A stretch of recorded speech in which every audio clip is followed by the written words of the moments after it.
사랑하는 은혜와 진리 장로교회 교회 여러분, 어젯밤도 평안하셨습니까? 오늘도 십자가 대속의 은혜를 잊지 않고 우리의 삶을 하나님의 것이라 고백하는 저와 여러분이 되시기를 주님의 이름으로 축원합니다. 오늘 새벽에 만나 본문은 출애굽기 13장 17절에서 22절입니다. 출애굽기 13장 17절에서 22절을 제가 읽어드리겠습니다.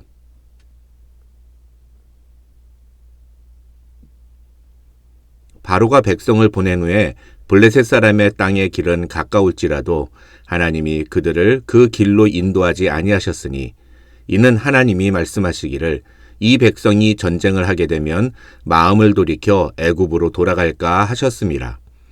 그러므로 하나님이 홍해의 광야길로 돌려 백성을 인도하시매 이스라엘 자손이 애굽 땅에서 대열을 지어 나올 때에 모세가 요셉의 유고를 가졌으니 이는 요셉이 이스라엘 자손으로 단단히 맹세하게 하여 이르기를 하나님이 반드시 너희를 찾아오시리니 너희는 내 유고를 여기서 가지고 나가라 하였음이더라.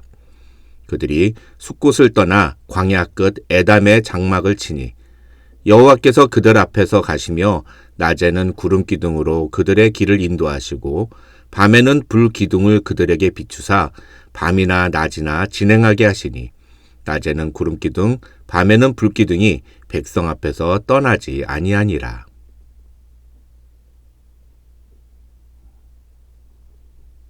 오늘 본문인 출애굽기 13장 17절부터 22절에는 이스라엘 백성이 애굽을 떠나 광야로 향하는 여정을 본격적으로 시작하는 장면이 기록되어 있습니다. 이 부분은 주제로 구분했을 때 크게 세 부분으로 나눌 수 있습니다. 첫째로 17절과 18절을 보면 하나님은 고센 땅에 머물던 이스라엘 백성들이 이제 애굽을 떠나 가나안으로 이동하라고 명령하시는 장면이 등장합니다.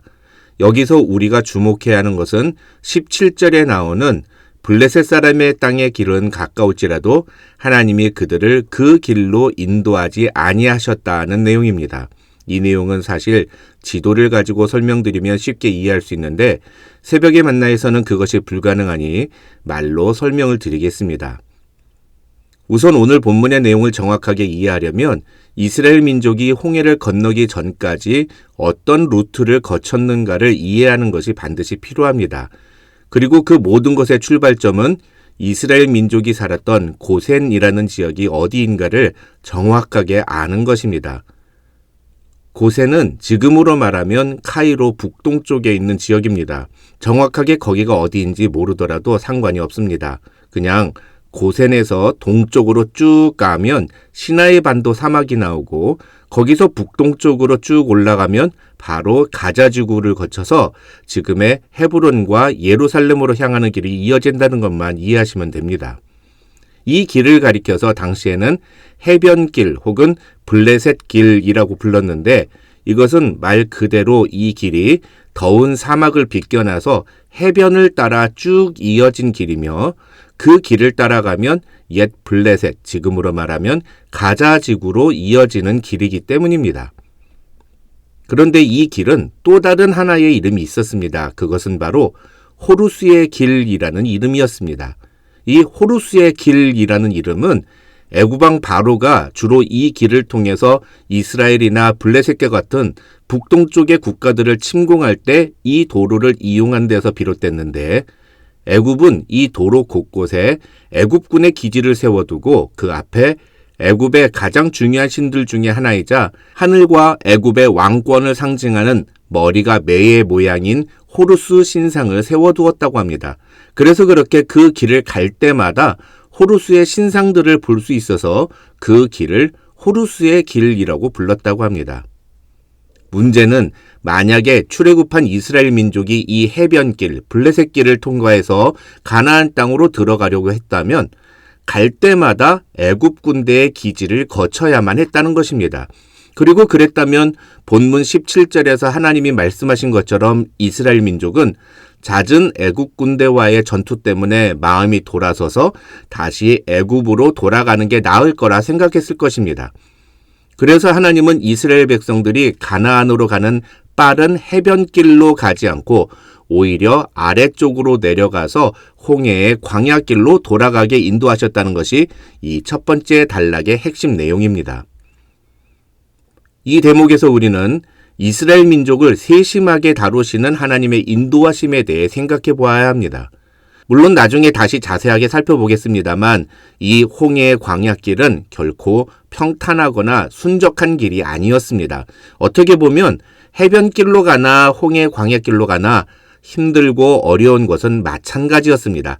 아니, 더 솔직하게 말하면 홍해 앞에서 하나님이 애굽의 군대를 막아주셨던 것처럼 해변길에서도 이스라엘 민족이 애굽 군대를 만날 때마다 그렇게 도와주신다면 이스라엘 백성들이 큰 어려움 없이 가나안 땅으로 들어갈 수 있는 것이었습니다.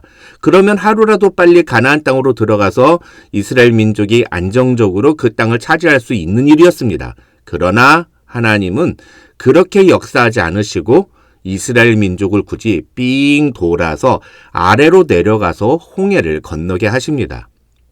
17절에서 하나님이 말씀하신 이유 외에도 어떤 학자는 출애굽한 이스라엘 민족을 하나님이 해변길이 아닌 홍해의 광야길로 인도하신 것은 그들을 시내산으로 이끄시려는 하나님의 계획이 반영된 것이라고 설명하기도 합니다. 나중에 살펴보겠습니다만 이 시내산은 하나님께서 이스라엘 민족과 언약을 맺으시고 그들을 자신의 나라로 삼으신, 그리고 그들에게 십계명을 비롯하여 율법을 주신 구약 성경에서 어쩌면 가장 중요한 장소 중에 하나이기 때문입니다. 또 어떤 학자는 신명기 8장 2절을 근거로 하나님이 이스라엘 민족을 광야길로 인도하신 것은 그들을 낮추시며 그들을 시험하사 그들이 하나님의 명령을 지키는지 지키지 않는지를 알기 위해서였다고 설명하기도 합니다. 도대체 왜 하나님이 굳이 편하고 빠른 길을 놔두고 삥 돌아가는 길로 이스라엘 민족을 인도하셨는지, 홍해 앞에서 애굽의 군대를 막아주셨다면 해변길 곳곳에 있는 애굽의 군대들도 그렇게 막아주시면 되는 거 아닌가 하는 생각을 얼마든지 할 수 있지만, 어쩌면 그렇기 때문에 우리는 이 본문을 읽으면서 우리의 인간적인 판단과 생각에 도저히 이해가 되지 않는 방법으로 하나님이 우리를 인도하시더라도 우리가 그것을 인정하고 그 인도하심에 순종할 수 있는지를 돌아보는 기회로 삼아야 합니다. 다시 말해서 이 17절과 18절을 통해 우리는 과연 어떤 순간에도 하나님이 우리를 인도하시는 그대로 순종하는 자세를 가지고 있는가? 아니면 하나님의 인도하심이 우리의 상식과 우리의 경험과 우리의 지식에 납득이 될 때에만 그것을 인정하고 그 인도하심에 기꺼이 순종하지는 않는가?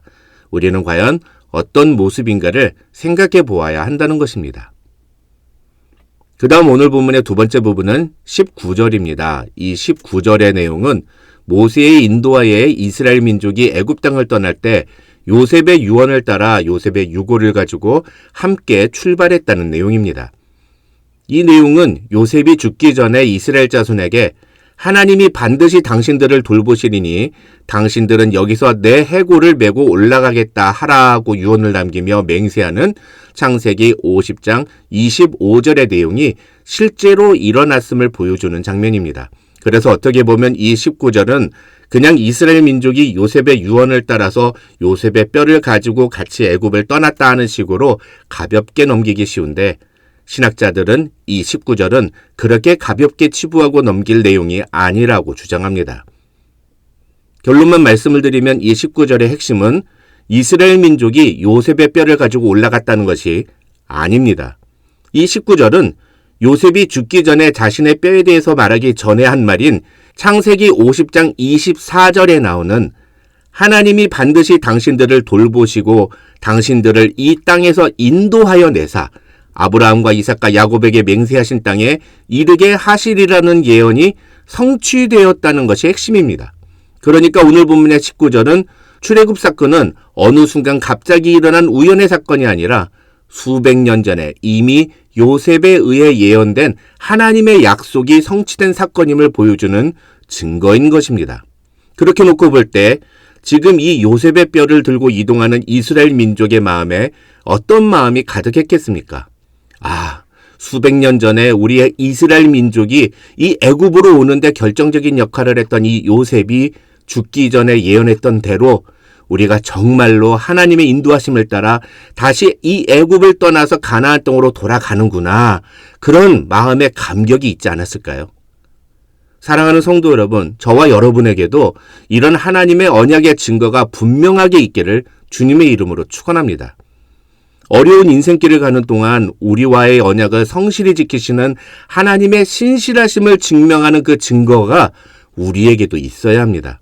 오늘 19절에서 모세가 들고 가는 요셉의 유골은 바로 그런 의미를 담은 물건이었던 것입니다. 마지막으로 20절로 22절에는 하나님의 명령을 따라 해변길이 아닌 홍해의 광야길로 이동하는 이스라엘 민족의 여정이 기록되어 있습니다. 이 내용은 내일 살펴볼 14장 초반부의 여정과 연계해서 그림을 그리는 것이 필요한데요.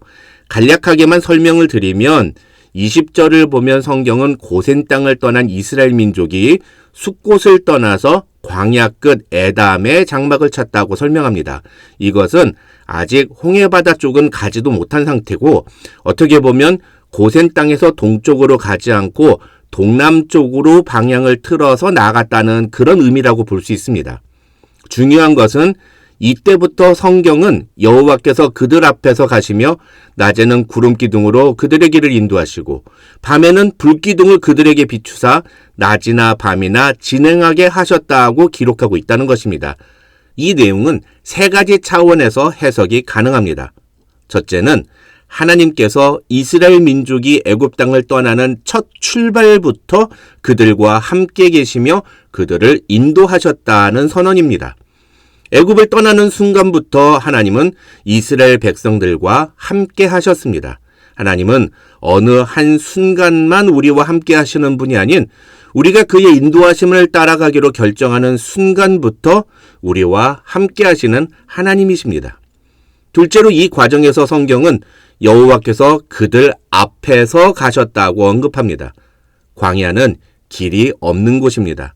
하나님이 앞서 가신다는 것은 단순히 방향을 제시하는 것을 넘어서 길을 만드시는 하나님의 모습을 우리에게 보여줍니다.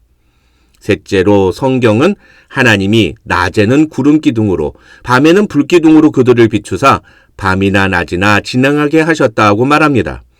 구름기둥과 불기둥은 이스라엘 백성들에게 하나님이 자신들을 인도하시고 자신들과 함께 하신다는 사실을 신뢰할 수 있는 눈에 보이는 증거였습니다. 그것을 바라볼 때마다 그들은 하나님이 자신들과 함께 하시며 자신들을 인도하신다는 확신을 가지고 그 길을 걸어갈 수 있었습니다. 때로 하나님이 우리의 생각과 다르게 우리를 인도하실 때가 있습니다. 그러나 약속에 신실하신 하나님은 처음 시작부터 늘 우리 앞에 가시며 우리와 함께 하신다는 사실을 우리에게 보여주시는 분이십니다. 오늘 하루 저와 여러분도 그 하나님의 인도하심을 신뢰하며 하나님이 인도하시는 그 길을 걸어가는 저와 여러분이 되시기를 주님의 이름으로 축원합니다.